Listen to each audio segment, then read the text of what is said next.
আজ সকালের ওয়েদারটা ছিল মেঘলা মেঘলা, তো ভালোই বেশ ওয়েদারটা ছিল। তো সকালে আমি লেবুর মধ্যে জল খেয়ে ম্যাগি খেয়ে নিয়েছিলাম। ঘুম থেকে উঠেই আমি এই যে চালটাকে ভিজিয়ে রেখেছি, কেননা তাহলে বিরিয়ানিটা টপ করে হয়ে যাবে।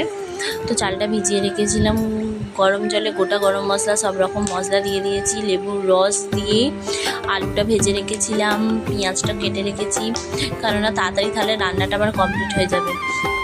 আজ হচ্ছে বাবানকে নিয়ে ডক্টর দেখানোর আছে, তো দুপুর করে বেরোতে হবে, তাড়াতাড়ি রান্নাটা করে নিলে তাড়াতাড়ি বেরোতে পারবো। তো তারপর পেঁয়াজ আদা রসুনের পেস্ট দিয়ে চিকেনটাকে কমপ্লিট করে বাবানকে খাইয়ে দিলাম। তো তারপর আমরাও খেয়ে নিলাম, বিরিয়ানি কমপ্লিট আমার।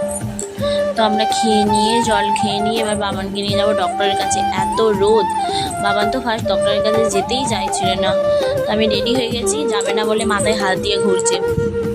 2টোর সময় তো অতিরিক্ত রোদ, ডক্টরটা এরকম দুপুরের সময়তেই বসে। সো বাবানের গোটা স্কিনে ঘামাচি প্রচুর প্রবলেম হয়েছে, গোটা স্কিনে র্যাশ বেরিয়ে গেছে, ওই জন্য ডক্টরের কাছে নিয়ে এসেছি। তো ডক্টরের কাছে যাবে না বলে এই যে চিল্লাচ্ছে।